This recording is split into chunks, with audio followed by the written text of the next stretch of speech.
Did the Saudi crown prince really just expose Meghan Markle's most guarded secret? Because if what insiders are now saying is true, if this bombshell is real, then everything the world thought it knew about Meghan Markle, her rise to royalty, and her relationship with Prince Harry could collapse in an instant. This isn't a tabloid whisper. This is a direct line from one of the most powerful men on earth.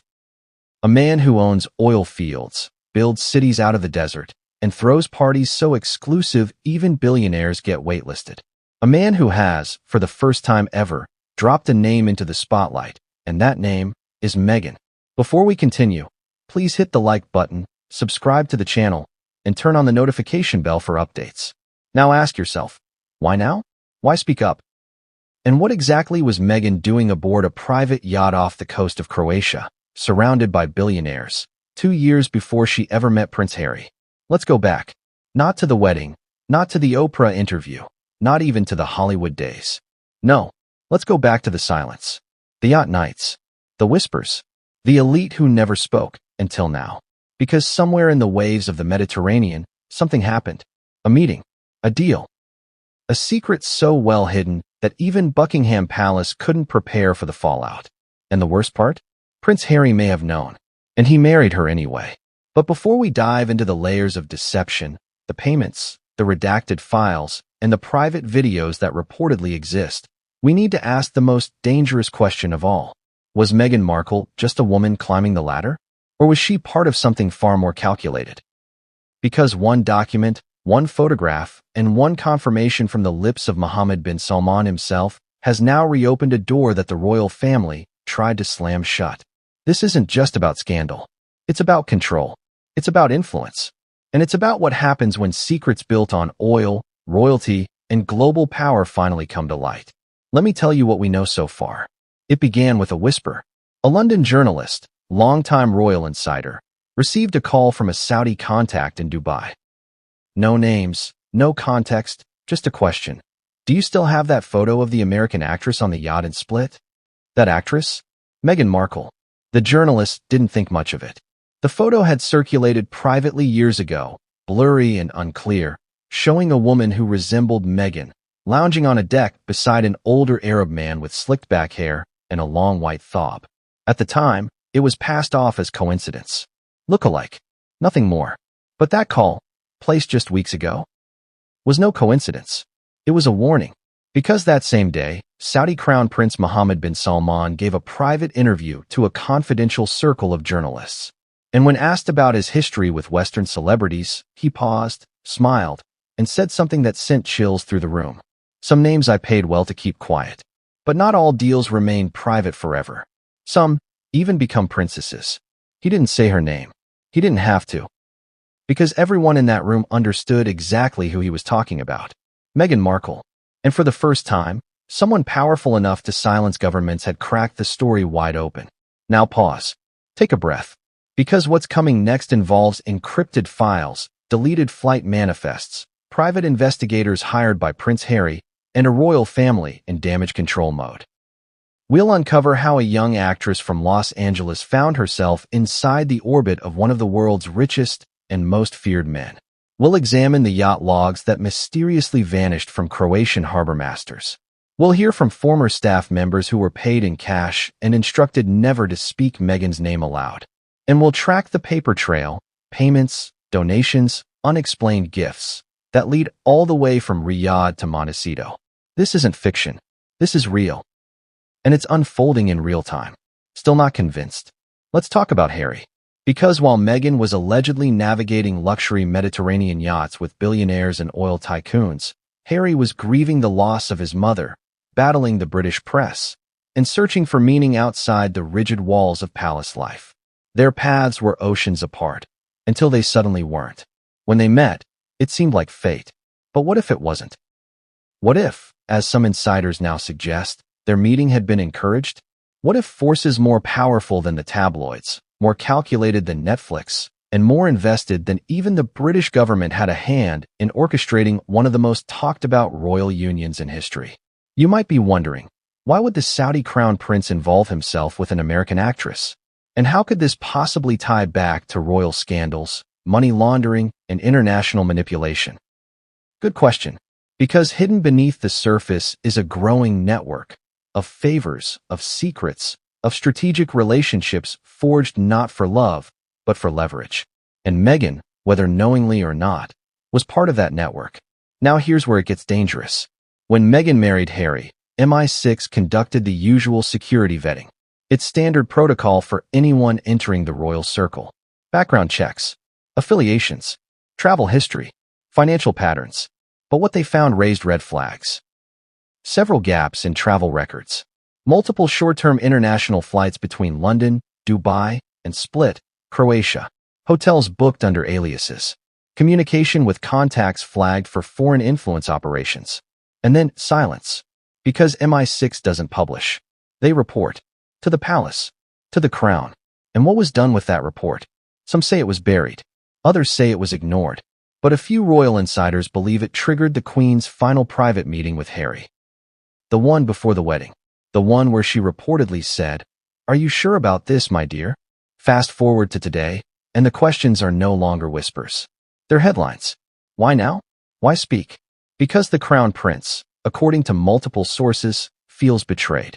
He reportedly offered support, protection, even funding during Meghan's transition into royal life. A quiet understanding between two rising figures. She would bring Western charm, he would bring limitless backing. But when Meghan stepped into the spotlight and rewrote the narrative as a victim of royal racism and control, she forgot who had once bankrolled her privacy. And now, he wants the world to know. There's a quote, allegedly pulled from a private conversation MBS had with an aide, that sums it up best. She wanted silence, I gave her silence.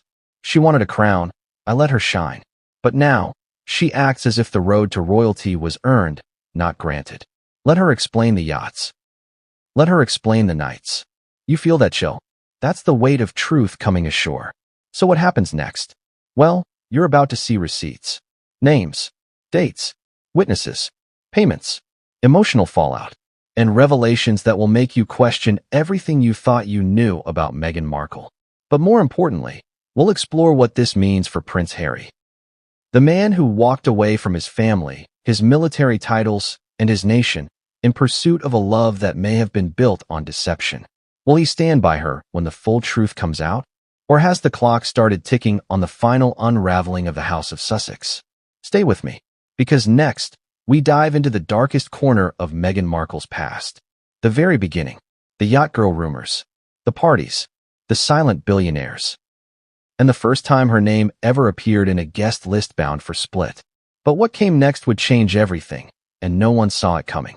What if the most controversial duchess in modern royal history didn't just stumble into a fairy tale, but rehearsed for it? What if every glamorous photo, every chance meeting, every humble beginning wasn't random, but orchestrated? Because long before she was a duchess, long before the British tabloids learned how to spell her name, Meghan Markle had a nickname in very exclusive circles.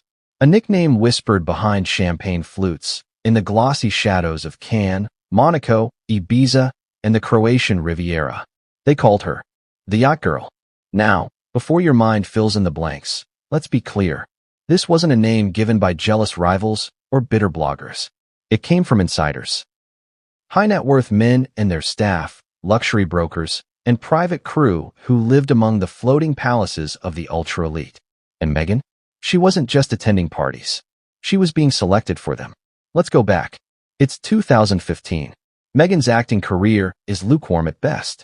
Suits has brought her moderate fame, a steady income, and Instagram followers in the hundreds of thousands. But she isn't a household name. Not yet. She's attending events, networking, posting filtered photos of avocado toast and calligraphy. But then, something shifts. Suddenly, she's no longer in Toronto for months at a time. She's seen in Milan, then Mykonos, then, very discreetly, in Split, Croatia. No red carpets, no studio obligations, just fleeting snapshots, luxury decks, exotic coastlines, a new wardrobe, and new friends. Now ask yourself, what would pull a mid-tier American actress from Canada to Europe so frequently when no film projects were attached? The answer, according to insiders, was access. Access to billionaires. Access to opportunity. Access to influence. And that access came through an exclusive and mostly secret pipeline known in the inner elite as the yacht circuit. Here's how it worked. Ultra-wealthy men, royalty, oil tycoons, tech moguls, don't just host parties. They commission entire summers. Multi-week voyages on 150-foot yachts with onboard chefs, masseuses, DJs, and a rotating guest list of the world's most beautiful women. But these women aren't just friends. They're vetted, chosen for discretion, beauty, and, most importantly, connection. They come from modeling agencies, fashion PR firms, and yes, sometimes Hollywood circles. The rumor? Meghan was introduced through a mutual contact in London, someone deeply embedded in the elite concierge world. That contact, allegedly, was a woman we'll call P. According to multiple sources, P was the invisible hand behind many American actresses' mysterious vacations. She arranged flights, prepped wardrobe, handled NDAs, and ensured girls were on the right yacht, at the right time, with the right people. And in 2015, Meghan reportedly became one of those girls. Do you see the picture forming? The stories vary, but some remain consistent. Meghan flew into Nice under an alias. She boarded a private yacht named Al Sacerdote in Split. The guests included a Saudi businessman, two unnamed Eastern European oligarchs, and a high-ranking royal, believed to be from the Gulf. One steward remembers her distinctly. Polite, reserved, but very aware of the room. She wore white linen dresses. She asked intelligent questions. She never took photos unless others did first. But then, she disappeared just before breakfast one morning. Gone. No goodbye. No trace. Later, the yacht staff was told to scrub her name from all records. Officially, she was never there. But someone forgot to delete one photo. A blurry image, taken by a new steward still learning the rules. It shows a woman with dark hair in a wide-brimmed hat stepping into a tender boat with a Saudi escort. The timestamp? August 2015. Location? Off the Dalmatian coast. That photo, reportedly circulated among gossip brokers, and was quickly buried by Meghan's team once she became engaged to Harry. One London fixer claimed he was paid to make it disappear. But here's where it gets strange. When Meghan later appeared on the cover of Vanity Fair in 2017 with the headline, "She's just wild about Harry," she painted a picture of innocence. Of two souls colliding in perfect romance. A yoga-loving actress who never chased fame. A woman who didn't know much about Prince Harry before meeting him.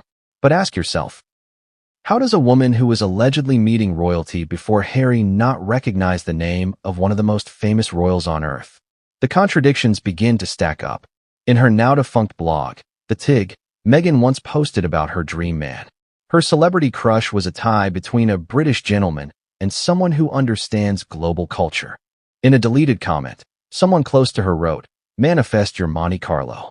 And manifest she did. Because even if we ignore the rumors, even if we wipe away the stories of yachts and cash gifts and hush-hush meetings, there's one thing we can't ignore. Meghan had a pattern. She moved in the right rooms. She networked with the right people. And she disappeared from public view just long enough for stories to grow, but never long enough to be proven. When she emerged again, she was on Doria's arm. Smiling. Controlled.